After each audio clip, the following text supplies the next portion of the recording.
I don't get what I want, I get what I need. Every single day I'm heading off to my dream, and I get everything that I damn well please. I don't give a damn if you all listening to me, cause I run it. I'm the only one that really want it, I'm the only one that's really on it. I'm just being honest, I'm just doing everything I promise, cause I want it bad enough that I'ma make it as an artist. And I know I'm not the smartest, and I know I'm not the largest, but I promise you that I'ma be the one that worked the Kumusta mga kaibigan? May bagong pag-uusapan na naman tayo ngayon. Pero bago nga yan, kung bago ka pa lang sa ating channel, ay huwag kalimutang i-like ang video, mag-subscribe, at i-click na rin ang notification bell para lagi tayong ma-inform sa mga interesting basketball updates. Shoutout nga pala kay Alan De La Cruz at Randelo Bulena, mga bumili ng Black Mamba jersey, at maraming salamat sa inyo kaibigan. Ang Golden State Warriors ay binalikan ang kanilang nakaraan at kasalukuyan ngang inilabas ng team mga kaibigan ang kanilang City Edition jersey para sa 2020 to 21 season na may nakasulat na Oakland sa dibdib nito, at itong araw ay kanilang binase mula pa man noong 1997 to 2010 seasons.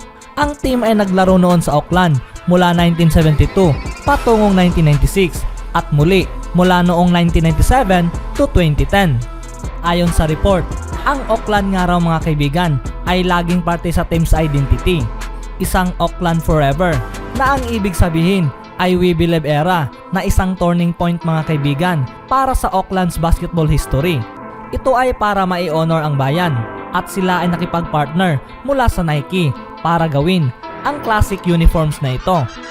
Ang jersey mga kaibigan ay nai-design bilang inspirasyon noong 2006 to 2007 season nang tinagurian nga ito ng Dubs na We Believe era, kung saan ang taon mga kaibigan na ang Golden State Warriors ay ang naging kauna-unahang team sa number 8 seed na tinalo ang number 1 seed mula sa best of 7 series noong nakaharap nga nila ang Dallas Mavericks mula sa first round sa Western Conference Playoff. Ang Golden State rin ay nai-honor rin ang kanilang koneksyon sa Oakland sa pamamagitan sa paggawa ng panibagong outdoor basketball court sa syudad na ito na may temang Oakland Forever. Sa kabilang balita naman mga kaibigan, halos 4 na taon na ang nakalipas mula nang huling maglaro si Chris Paul sa koponan ng Los Angeles Clippers. Ngunit tila ang 35-year-old All-Star ay hindi pa rin nawala ang kanyang pagmamahal sa lugar ng Los Angeles. Ayon kay Jonathan McCree ng Next Film School, si Chris Paul mga kaibigan ay gusto muling maglaro sa isang big market, at ang nasa kanyang listahan mga kaibigan ay ang syudad ng Los Angeles at ang New York Knicks. Nakasaad nga sa report mga kaibigan na ang deal nga raw sa parehong panig ay on the table na, at ito nga raw ay isang komportabling perspective mula sa Oklahoma City's general manager na si Sam Presti, at ang pabor ngayon ay tila tutungo sa presidente ng New York Knicks na si Leon Rose. Ang sinabi ni Chris Paul mga kaibigan ay napakagandang balita mula sa mga fans ng Lakers, Clippers, New York Knicks at Brooklyn Nets. Ngunit ang katunayan na hindi lahat ng team na nabanggit ay kayang-kaya at madali lamang nilang makuha ang manlalarong si Chris Paul. At ang Lakers mga kaibigan ay ang isa sa mga team na mahihirapan dito. Sa kabila ng maraming mga multiple NBA executive ang nagsabi mga kaibigan na siya ay angkop na angkop para sa kuponang ito. Si Chris Paul ay aani ng $41 million next season. Sa madaling salita, ang Los Angeles Lakers ay kinailangang gumastos ng napakalaking halaga para magawa nilang legal ang trade na ito. Kasama ang sahod ni LeBron James na labas na sa usapang ito, kinailangan nila mga kaibigan na i-involve at ipadala ang 7 players tulad na lamang ni Danny Green, Avery Bradley, JaVale McGee, Kyle Kuzma, Talen Horton-Tucker, Ken Cook at Alex Caruso. Maaaring ipalit ng Lakers mga kaibigan ang kanilang number 28 pick para kay Alex Caruso sa package na ito kay Chris Paul para masubukan nga nilang ma-preserve ang kanilang depth. Ngunit mayroon ring mga handful of issues para sa package na ito, dahil itong si Avery Bradley at JaVale McGee mga kaibigan ay mayroong mga player options. Kaya ang Lakers mga kaibigan ay aasa na lamang alinman sa culmination na ito para kay Danny Green, Avery Bradley, JaVale McGee, Kyle Kuzma, Horton-Tucker at Alex Caruso na siyang sapat na mga kaibigan para sa Thunder. Ngunit maituturing na labis para sa kupunan ng Lakers.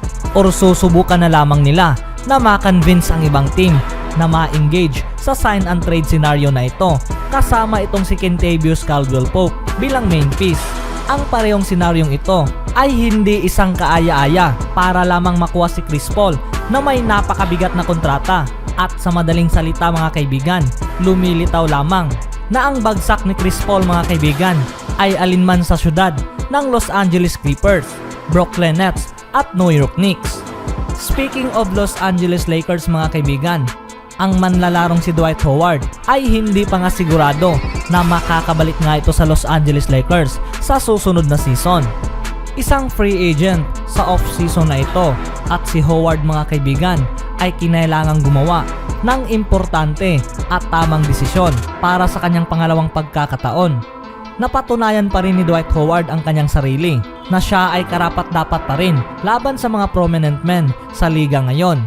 Halimbawa na nga rin dito na siya ang nagpahirap sa center na si Nikola Jokic mula sa Western Conference Finals.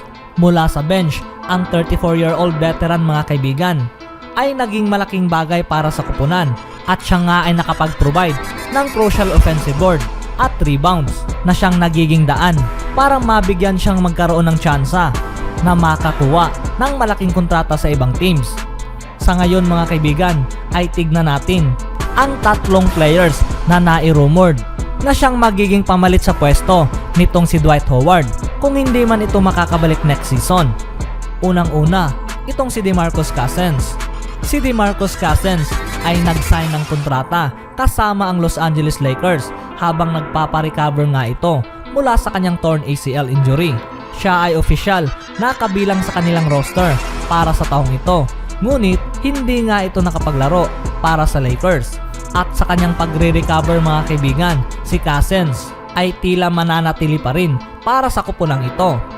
Habang nagpaparecover, ang star center mga kaibigan ay nakapagbuo ng great chemistry kasama ang Lakers roster. Sa kabila ng opisyal itong nai-wave ng Los Angeles Lakers, siya pa rin ngayon ay nakikita na nakikipag-workout mula sa UCLA Health Training Center kasama ang team's coaching staff. Ayon nga kay Frank Vogel, head coach ng Los Angeles Lakers, sinabi niya mga kaibigan na si Cousins nga raw ay parte sa pamilyang ito at siya ay mananatili sa paligid. Sa bench nga raw, siya ay isang trash talker. Ngunit kabisado nga raw niya ang grupo at mayroon nga raw mga laban na hinahamon niya itong si LeBron James na magiging more aggressive. Siya nga raw ay napakalaking contributor mula sa kanilang kultura. At ayon kay Frank Vogel mga kaibigan, noong February, siya nga raw ay excited na para sa pagbabalik ni Cousins kasama ang kanyang kakaibang capacity habang nagpaparecover. Para kay Howard, siya ay hindi ang kanilang star player. Siya lamang ay nagmula off the bench at bihira nga lang itong maging starter. Ngunit nakapagbigay sa team ng mga crucial blocks at mga importanteng rebounds.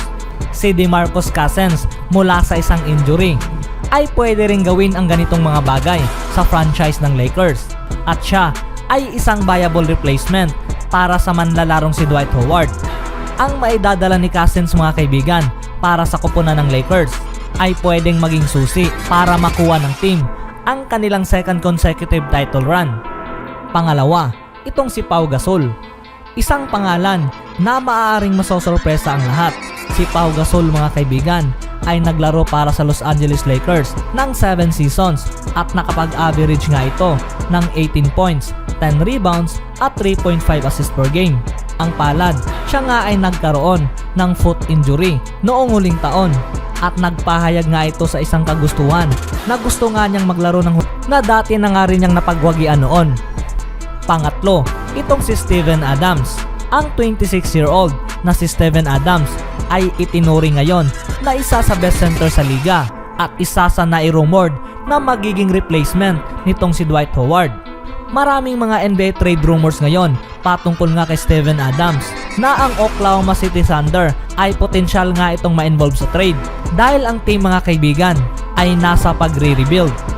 Ayon sa Heavy.coms na si Sean Deveney, siya ay nagsalita na ang Thunder ay naghahanap ng mga draft picks at mga batang players kapalit kay Steven Adams. Si Steven Adams ay iginugol ang kanyang panahon sa Oklahoma City at siya nga rito ay naging fan favorite. At bakit nga ba siya masasabi na isang napakalaking bagay para sa Lakers? Dahil ang kanyang numbers mga kaibigan ay naging consistent na ito nga ay tumaas pa ng tumaas mula pa man sa kanyang unang taon sa franchise ng OKC. Isang bagay na siyang hinahanap na rin ng kupo ng Lakers ang ganitong produksyon. Kasama si Dwight Howard na posibleng iwanan ang Lakers, si Steven Adams ay ang pinaka-great ideal replacement para sa player na ito at maaaring mahahanap niya ang kanyang sarili sa Lakers sa starting center lineup.